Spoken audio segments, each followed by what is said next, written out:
Assalamualaikum warahmatullahi wabarakatuh. Dan selamat berjumpa kembali anak-anak ibu kelas 5A SD Negeri 003 Tanjung Pinang Barat. Bertemu lagi di video pembelajaran bersama Bu Fatma. Ini kita masih akan melanjutkan pembahasan di tema 1 dengan judul Organ Gerak Hewan dan Manusia. Di subtema 1 Organ Gerak Hewan, pembelajaran kelima. Adapun tujuan pembelajaran yang diharapkan dapat dicapai setelah kamu melihat video pembelajaran ini antara lain: pertama, dengan mengamati gambar, siswa dapat merangkai sebuah cerita dengan percaya diri. Kedua, dengan mengamati gambar, siswa dapat mengetahui ciri-ciri hewan vertebrata dan avertebrata.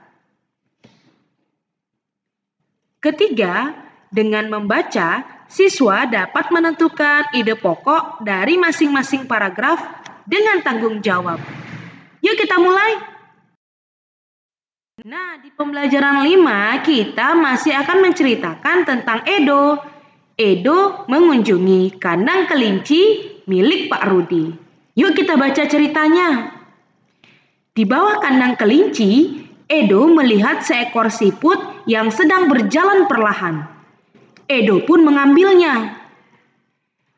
Kelinci dan siput sama-sama hewan, tetapi gerakannya kok berbeda ya? Kelinci bergerak lincah, berlari, dan meloncat. Sedangkan siput bergerak sangat pelan. Mengapa bisa begitu ya? Gumam Edo penasaran.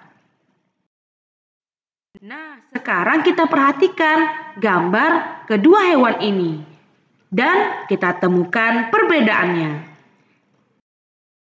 Tadi Edo sudah menyatakan bahwa kelinci merupakan hewan vertebrata. Apakah kamu masih ingat apa itu vertebrata? Ya, vertebrata adalah hewan yang memiliki tulang belakang. Lalu, hewan yang tidak memiliki tulang belakang seperti siput disebut hewan avertebrata. Lalu, apalagi ya karakteristik kelinci kalau dilihat dari gerakannya? Kelinci gerakannya lincah dan cepat. Kalau siput bagaimana? Nah, siput gerakannya lambat. Lalu dilihat dari caranya berpindah tempat, pasti kelinci berlari, berjalan, bahkan bisa meloncat. Apakah siput juga seperti itu? Nah, siput berpindah tempat dengan cara seolah-olah merayap. Kamu bisa menemukan perbedaan karakteristik kelinci dan siput yang lainnya dengan mengamati gerak-gerik kelinci dan siput. Pada pembelajaran sebelumnya, kamu telah mengetahui bahwa kelinci termasuk hewan vertebrata. Lalu bagaimana dengan siput? Siput merupakan hewan avertebrata. Hewan avertebrata merupakan hewan yang tidak memiliki tulang belakang. Oh, bagaimana ciri-ciri hewan avertebrata ya? Ciri-ciri hewan avertebrata antara lain, biasanya susunan syarafnya berada di perut, memiliki rangka luar, dan otaknya tidak terlindungi oleh rangka. Apa saja contoh hewan avertebrata? Seperti siput, berbagai jenis serangga, cacing, ubur-ubur, cumi-cumi, dan lain-lain. Nah, kalau kita perhatikan, siput tentunya tidak memiliki kaki. Lalu bagaimana siput bisa bergerak? Apakah siput juga memiliki organ gerak? Tentu saja.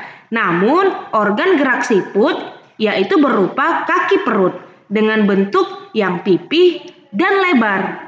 Lalu fungsinya untuk apa? Fungsi utama kaki perut pada siput adalah untuk bergerak dan berpindah tempat, seolah-olah sedang merayap. Nah, kita cari tahu yuk, apa nama organ gerak dan fungsi dari hewan-hewan berikut. Hewan ini namanya adalah belalang. Nama organ gerak, kaki depan dan kaki belakang. Jadi belalang punya 2 pasang kaki. Ada yang lebih panjang dan ada yang lebih pendek. Apa fungsi organ gerak pada belalang? Fungsinya, kaki depan digunakan untuk mencengkram dan kaki belakang untuk melompat. Nah, kita cari tahu lagi hewan berikut ini. Ini adalah cacing. Cacing tidak punya kaki seperti belalang. Lalu bagaimana ya caranya cacing bisa bergerak? Apakah cacing juga punya organ gerak? Nah, nama organ gerak pada cacing yaitu otot yang ada di seluruh tubuhnya. Maka ketika cacing bergerak, dia seperti sedang menggeliat-menggeliat karena dia menggunakan otot yang ada di seluruh tubuhnya. Fungsi otot di seluruh tubuh cacing untuk bergerak dan berpindah tempat. Ini adalah ubur-ubur. Ubur-ubur juga tidak punya kaki. Lalu bagaimana ya caranya ubur-ubur dapat bergerak di dalam air? Ternyata ubur-ubur punya organ gerak yang disebut tentakel, yang seperti mie itu. Fungsinya, tentakel bisa digunakan untuk bergerak dan juga sebagai alat perlindungan dari musuh yang mengancam jiwanya. Nah, setelah selesai melihat organ gerak pada hewan-hewan tadi, sekarang mari kita baca teks halaman 44 pada buku siswa dan kita temukan ide pokoknya. Siput bukanlah hewan lemah. Siput menurut sebagian orang dianggap sebagai hewan yang lamban dan menjijikkan. Bahkan karena gerakannya yang lamban, tidak jarang orang membanding-bandingkannya dengan kelinci. Siput juga dianggap menjijikkan karena tubuhnya yang penuh lendir. Sebenarnya siput memiliki kelebihan dan keistimewaan. Kelebihan dan keistimewaan siput ini merupakan karunia Tuhan yang tidak dimiliki oleh hewan-hewan lain. Apa saja kelebihan dan keistimewaan tersebut? Siput merupakan hewan yang berjasa dalam penguraian serpihan daun-daunan. Kenapa berjasa? Karena siput memakan daun-daunan dan menjadikannya bagian-bagian yang kecil atau serpihan, sehingga mudah untuk diuraikan oleh bakteri pengurai. Jika benda-benda yang besar seperti daun berubah menjadi serpihan dan diuraikan, akan bermanfaat bagi kelestarian lingkungan sekitar siput berada. Hasil penguraian yang diawali oleh siput itu akan berfungsi menjadi pupuk alami sehingga tanah pun menjadi subur. Siput memiliki pertahanan diri yang baik dalam beradaptasi dengan lingkungan dan mempertahankan diri dari serangan predator. Meskipun tubuhnya lunak, namun tubuh siput memiliki lendir. Lendir ini berfungsi sebagai minyak pelumas dan pelindung bagi tubuhnya ketika berjalan di permukaan. Jalan sekasar apapun dan seterjal apapun akan mudah dilalui tanpa tubuhnya terluka. Selain itu, siput juga dikaruniai Tuhan dengan cangkang.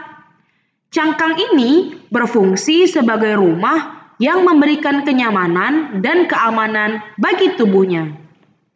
Cangkang juga berfungsi sebagai tempat persembunyian ketika ia terancam oleh lingkungan atau predator.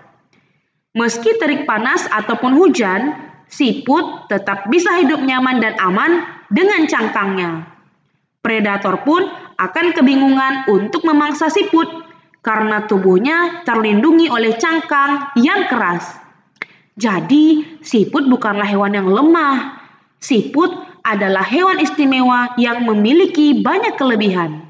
Siput diciptakan Tuhan dengan kekurangan sekaligus dengan kelebihan. Begitu juga dengan manusia, diciptakan Tuhan dengan kelebihan dan kekurangan. Oleh karena itu, kamu tidak boleh menyombongkan diri dengan kelebihan yang kamu miliki. Kamu juga jangan minder jika kamu memiliki kekurangan. Nah, pada pembelajaran sebelumnya, kamu telah mempelajari ragam gambar cerita atau ilustrasi. Dalam membuat gambar cerita, kamu juga harus mengetahui corak gambar cerita atau ilustrasi. Corak gambar cerita atau ilustrasi adalah sebagai berikut. Pertama, ada namanya corak realis. Realis merupakan gambar yang dibuat seperti keadaan aslinya, baik bentuk, ukuran, dan tata letaknya. Contohnya seperti lukisan berjudul Kapal Dilanda Badai karya Raden Saleh berikut ini. Ada juga jenis karikatur. Karikatur merupakan gambar yang melebih-lebihkan atau mengubah dari objek aslinya. Gambar karikatur menyajikan objek dengan karakter yang lucu dan aneh. Biasanya, gambar karikatur mengandung kritikan dan sindiran. Nah, setelah selesai melihat organ gerak pada hewan-hewan tadi, sekarang mari kita baca teks halaman 44 pada buku siswa dan kita temukan ide pokoknya.